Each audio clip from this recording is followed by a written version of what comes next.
August 8th, 2021.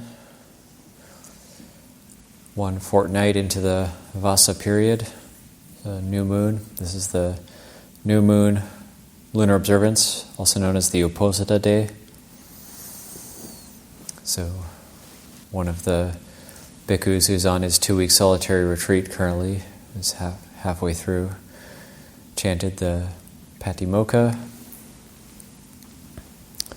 up at the Bhikkhu Commons.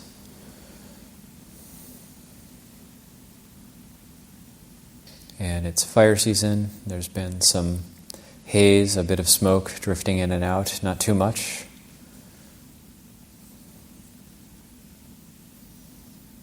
And big fires in Canada. And Burke and Forest Monastery was evacuated. The fires aren't super close to them, and they're apparently moving away now, but they were given a mandatory evacuation order. So, Ajahn Ñāṇiko and the others I actually stumbled upon just before coming in here for the meditation. He was giving a talk live from some sort of ski chalet or something in British Columbia.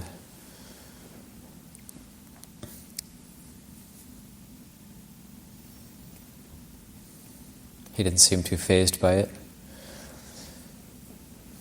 And those who've been practicing for a long time is not really shaken by such things as 500,000 acre fires. And so this is just the conditioned world. It's just what we have to deal with. He actually seemed very upbeat and very positive and was just answering questions about the normal questions that come in. How do I be more patient?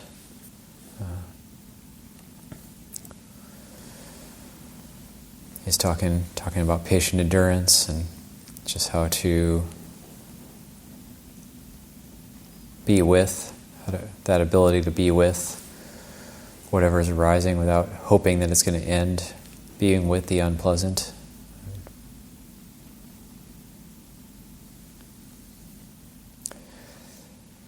And that idea of the world, he was talking about the world, the Buddhist conception of the world being the world of the sense bases. And as somebody asked about making the world a better place, and he's talking about the world making our world a better place. And there's that connection with how we relate to our own inner world and then the external world. And he actually, the small part of the talk that I watched this evening was just, he used a very, very beautiful analogy, and I could actually relate to it. And sometimes Ajahn Ñāṇiko, he comes up with these very wonderful ways of seeing the Dhamma. And so it says like the inner world with clinging and without clinging. So if you're not doing so well, you want to maybe go out into nature, get something from the trees and from the nature outside, and the trees lean away from you when you do that because you're trying to get something from them. And there's that sense of lack, that sense of clinging to nature, and the trees lean away from you. But then when you walk out into the forest, walk out into nature, content in and of yourself, you don't need anything from anybody, you've developed that sense of inner contentment, then when you walk into nature, the trees lean toward you and want to embrace you, want to rub you on the head and be with you. So there's that sense of when we're trying to get something from somebody or something, or we have that sense of lack, and and then the sense of clinging that comes from that sense of lack. And what that does is then things lean away from us. Goodness, wholesomeness leans away from us. And then when there's that sense of fulfillment, that sense of contentment, then the good things lean toward us. When there's that sense of negativity, then the good leans away from us. And when there's that sense of positivity, the goodness leans toward us. So it's just a very natural. Buddhism is the religion of natural law. Just kind of how it works, the way we hold our inner world, the way we cultivate our inner world has an effect on our experience, just how we experience, how we perceive the external world.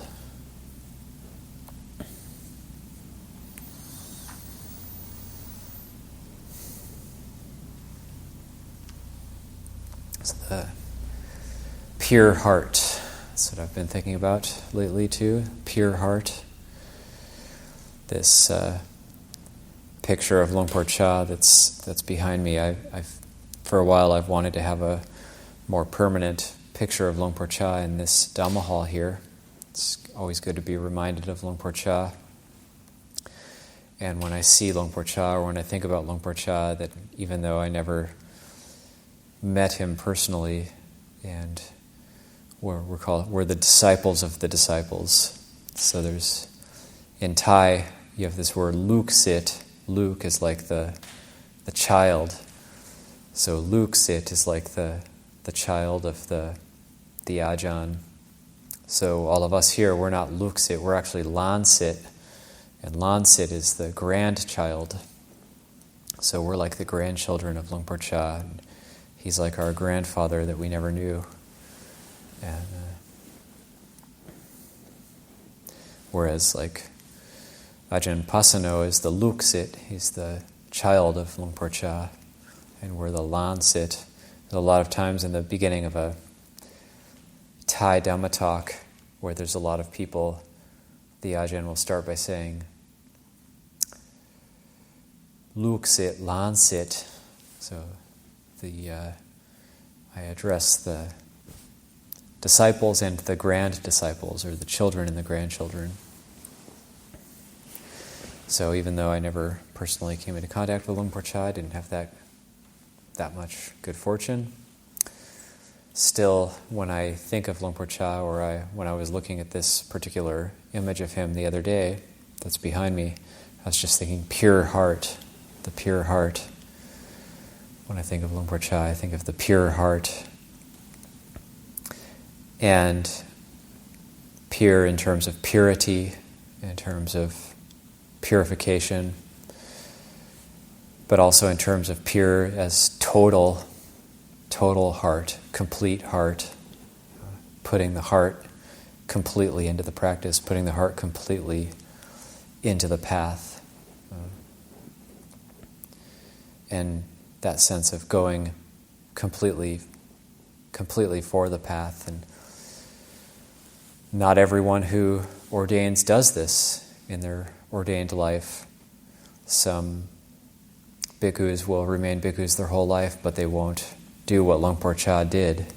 They won't do what Luang Por Mun did, in terms of going completely into the practice, going completely into the path, and bringing it to completion. This is so the pure heart, pure as in total, pure as in complete. Luang Por Chah would say that the thing that he was very interested in with Buddhist practice was that the Dhamma teaching gave you something that had a final point. It had completion, and that was different than the world. And being in the world, there was never completion. It always just cycled around and around endlessly. And that what got him really interested in Dhamma was that it had a completion. It had an end point. So that's what we're doing in the practice. That's what we're doing in the meditation. Luang Por Chah said we have to die before we die. What does that mean? One way I think about that is when you hear about people who have near-death experiences, they talk about their life flashing before their eyes, so that they're very clear memories flashing before their eyes. And that really does happen in meditation. In meditation, our life flashes before our eyes. Our past memories start coming up. Sometimes deep memories that we've forgotten about start coming up. And meditation with mindfulness, when we don't give more food to the memory, or we don't try to get rid of it, we don't push it away, but we use mindfulness to know it. We know it and let it go, let it be. Then it's like settling the accounts. So as these memories come up, we're settling them, we're settling the accounts. These are things that they're coming up. Perhaps they were undealt with, unfinished. There's something unfinished about them. They're cycling around.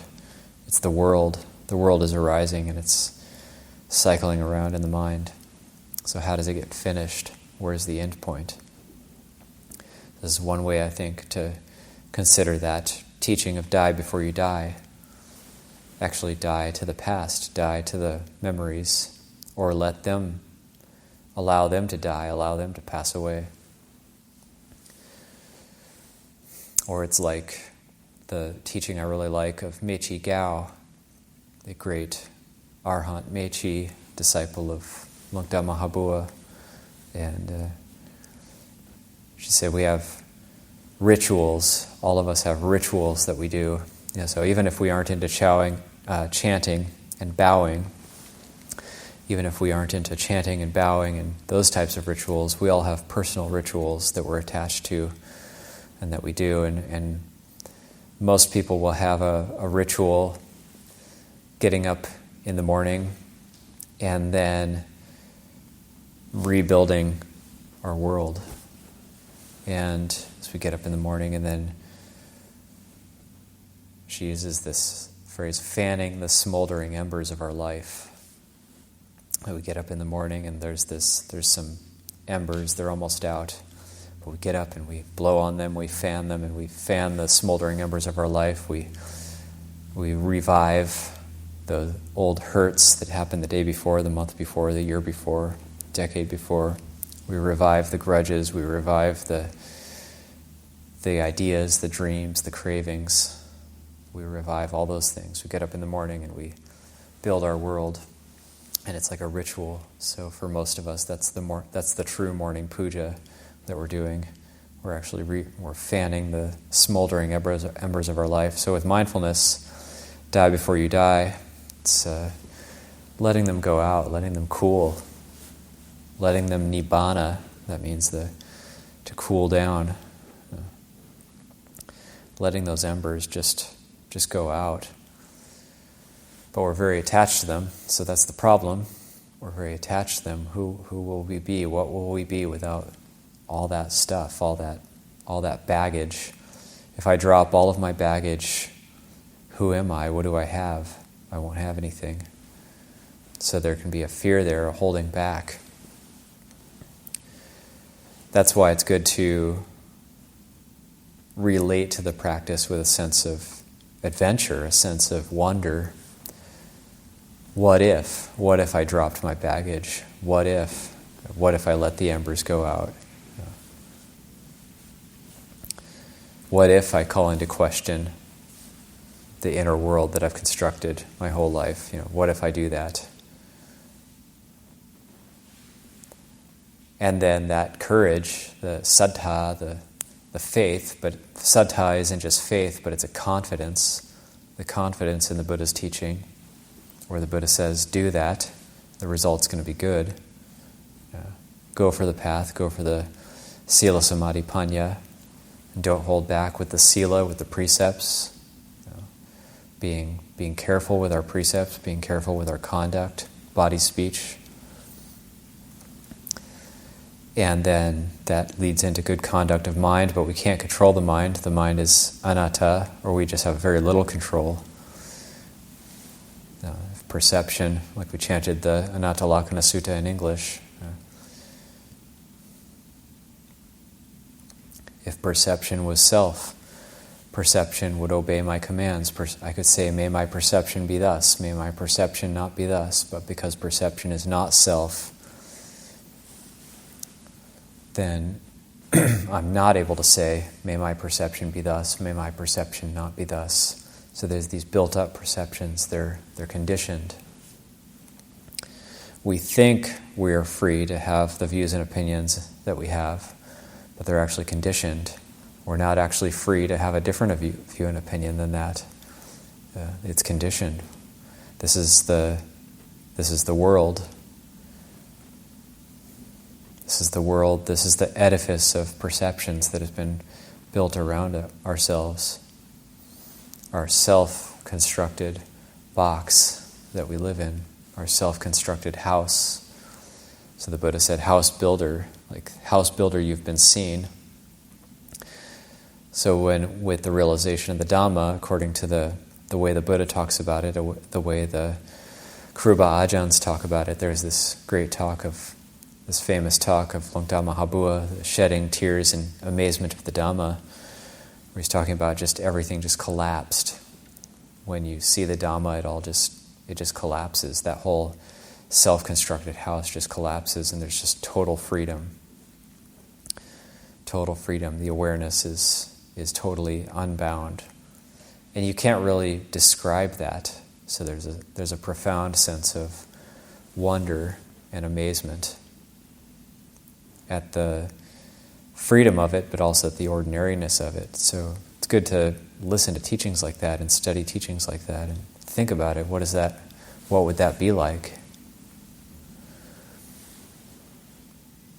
Or is it even like anything? You know? So the Dhamma fundamentally different than the world.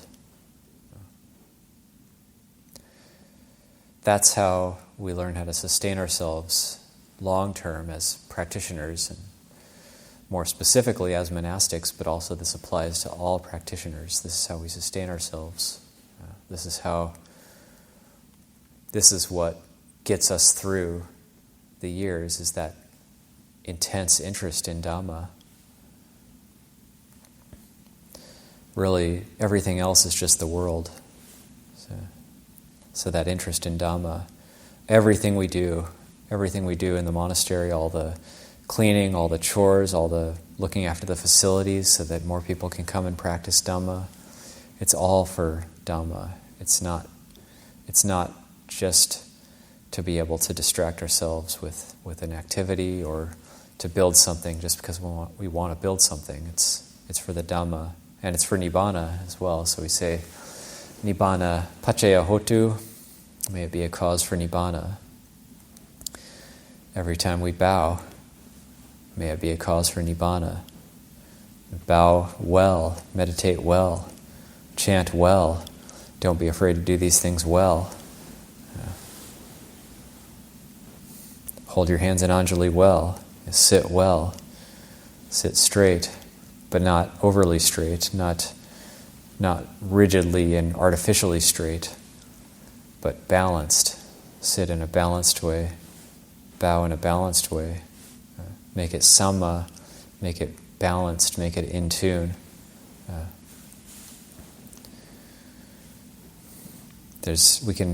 We can always be looking at this when we get up in the morning, learning about the yoga of getting up in the morning. How do we do that? How do we get up in the morning? What sort of techniques do we have to get up in the morning? There was the one monk who he would put toothpaste on his toothbrush and set it next to his head when he went to sleep at night. So to get himself up in the morning, he would, as soon as he opened his eyes, he would take his toothbrush and stick it in his mouth. And then that was a skillful means to get up in the morning. So whatever it takes. Or like Shea, when he was here, he set 4 alarm clocks. And he set them at different points in his room when he's staying at Casa Serena. He's a very sincere 6-year-old. And he was so excited to be here. He didn't get to bed till quite late, and then he has to get up early and go to morning puja. So he's got 4 alarm clocks, and then of course he made it to puja, but he fell asleep and he's very tired. I don't blame him.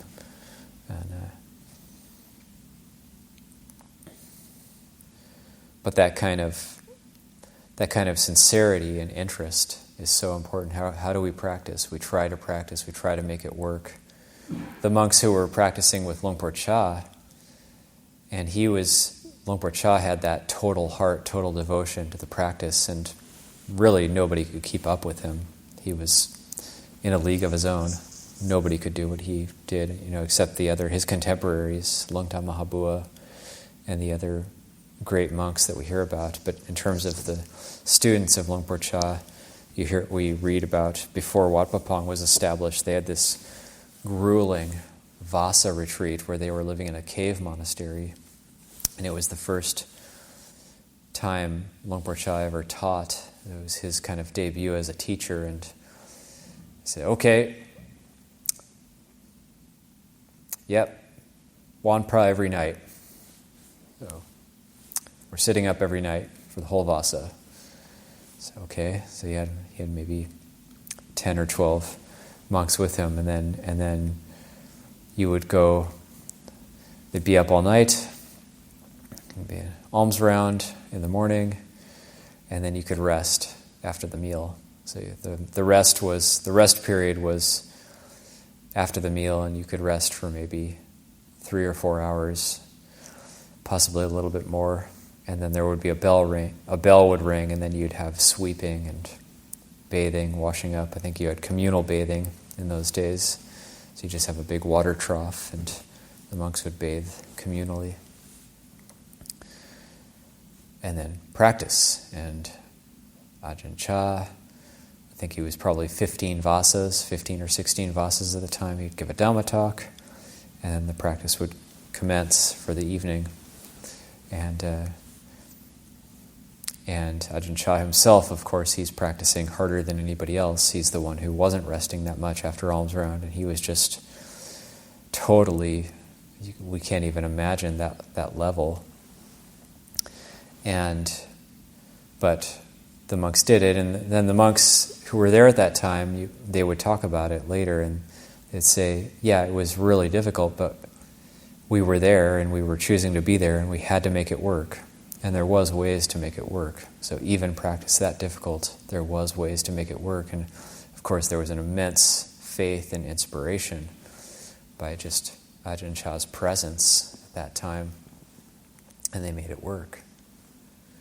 And later on at Wat Pah Pong, when it was incredibly difficult in the early days, when there wasn't enough food, and when you didn't get much sleep sometimes, most of the time, they made it work.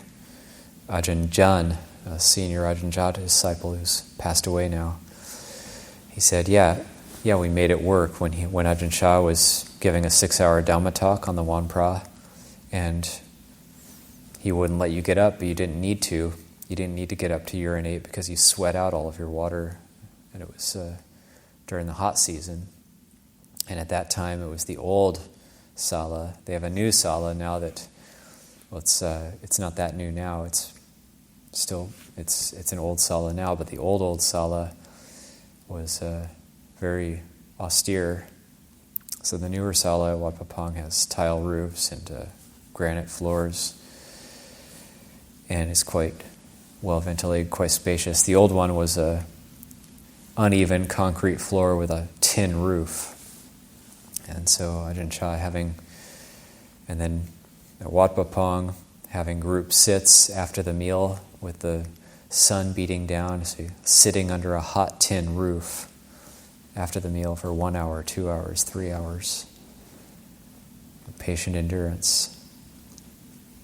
What if? What if we did that?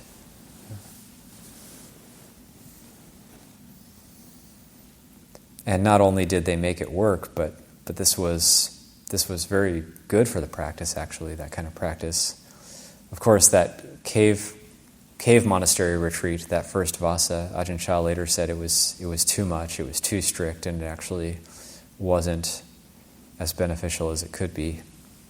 He said, I almost killed them. They almost died because I was so hard on them. So he loosened up later on. He saw, that yeah, maybe that works for myself, but it doesn't work for everybody.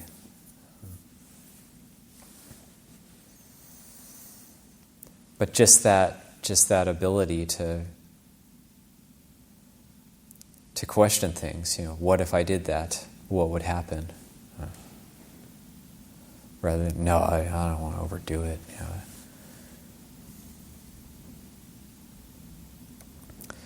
Usually our these limits, what we think is our limits, is we're able to go way, way further than that. But that also doesn't mean we're just really harsh with ourselves and beating ourselves up all the time. It's not these types of things that Luang Por Chah practiced and got his students to practice, his luksits to practice. These kind of things are not to punish them, but they're for the sake of seeing the Dhamma and going into the practice fully. So we don't want to be harsh with ourselves or judging ourselves or telling ourselves we're too weak, we're not practicing hard enough, we're not good enough. If we just do that, if we're just mentally berating ourselves, then we're just needlessly adding to our suffering. We already suffer enough already. We already have enough dukkha. We don't need to add more to it. But when the time is right, and when the heart is ripe, then we take these things on. So talking about Luang Por Chah in this way, it's not so we're super hard on ourselves, but it's an illustration of the pure heart. What is it like to have pure heart? And pure heart in terms of total heart, complete heart, putting the heart into things. I say in Thai, ao jai sai. Ao means to get or to take. Jai is heart, and sai is to put. It means to put your heart into it. It means to fully commit yourself. And for those of us in the monastery, this is something worth thinking about, and especially those of us ordained who've given up family life, given up household life. So we might as well, when we don't really have much to lose, don't really have anything to lose, might as well do it. What's the worst that could happen? We get tired, we get cranky, we get grumpy. But then we try to make it work. We find a way to make it work. If we don't ever come up against ourselves, then we're not going to find ways to make it work. Or we might find ways to make it work in the wrong way, in a way that's misdirected. We might find ways to do the bare minimum, skirt around the edges, eke out our own little comfortable, happy place, our own little comfortable, happy situation where we're able to get by with minimal effort. But that might seem okay for a while, and we might seem clever at doing that, but the result isn't good. In the end, we'll suffer. In the end, we're not going to develop. In the end, we're not going to have the Dhamma. So this is just putting in a plug for that recollection of Luang Por Chah and also the Vasa period. And at Abhayagiri, the Vasa is not really like the retreat period. That's the winter retreat for us. But I still kind of, having spent 6 years in Thailand, having spent 6 Vasas in Thailand, I still think of it as like very much as a retreat period. Because in Thailand, they relate to it in that way. It's the actual rainy season, the actual monsoon season, so they relate to it as the main retreat period, the main practice period.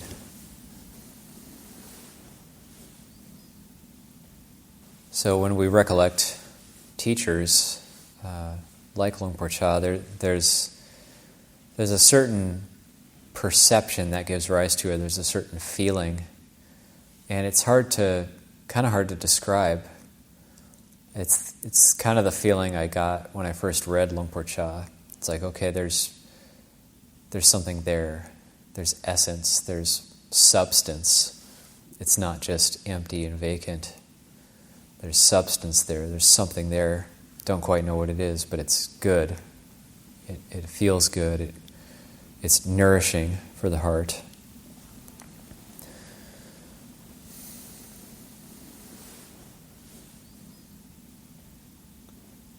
And just to make that determination, well, if Luang Por could do it, why can't I do those things? If Ajahn Mun could do it, why can't I do those things? I remember visiting Ajahn Mun's home village, which is quite close to Pujamgam, where I spent a few years of time.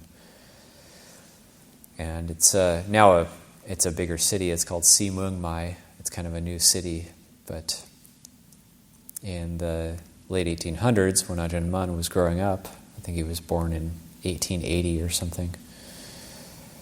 A very small village in the middle of a big jungle, in the middle of a forest. So you can actually go to where Ajahn Mun grew up and see that there's like I don't think the house isn't there now, but there's a little monument or a little pillar where he grew up, Ajahn Mun's birthplace. And so went there, and of course his relatives are still living there, so met one of his, I believe it was like a grandnephew of him or something. Probably not a nephew, but a grandnephew, and he was maybe in his 50s or 60s, and a layperson, but he looked like Ajahn Mun. He had the same face as Ajahn Mun. And I was able to talk to him and ask him a bit about Ajahn Mun, and also about just what it was like when Ajahn Mun was growing up. And one of the questions I asked was how many houses were here when Ajahn Mun was young. And he said, there was 8 houses, surrounded by jungle with wild tigers and elephants. I think there was even rhinoceros, Asiatic rhinoceros, which is extinct now in Thailand. And very, very basic, and just trying to imagine that different time, the way times and eras and epochs they change so quickly.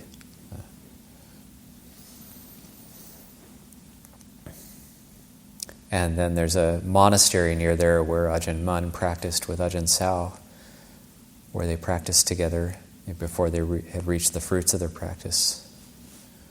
And they themselves built, like, there was caves, but they built up the sides of the caves with adobe.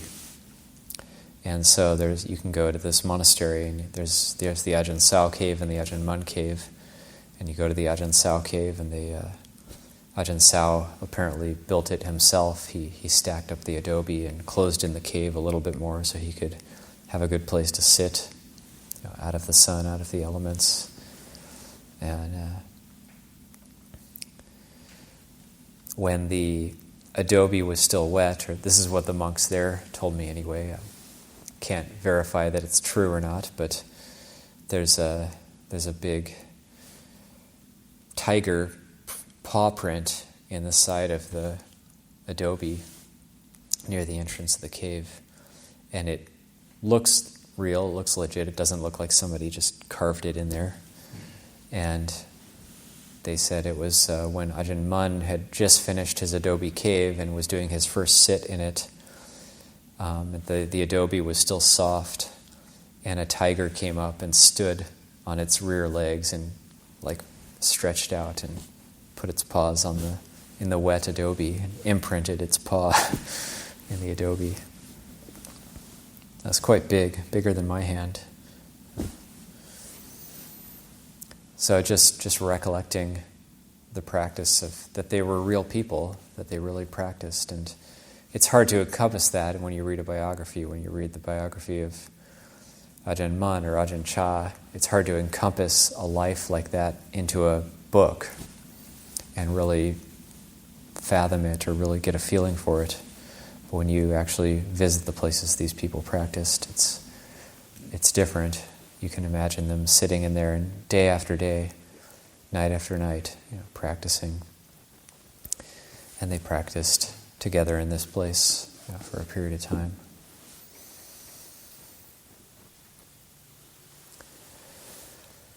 So even though we may perceive ourselves as just bumbling along, then we are practicing here, and we have a practice place, and we do have this opportunity.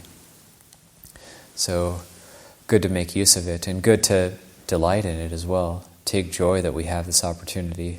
That's one way to bring up joy, is just to recollect the opportunity that we have right now, right in front of us. Who knows what the future will bring? We don't know. We might get negative about the future, but we don't know. We have to admit we don't know. The truth is we don't know. The reality is we don't know. The Dhamma says not sure. The Dhamma is saying not sure to everything. But we do have this opportunity now, and that is sure. So I'll leave that for reflection.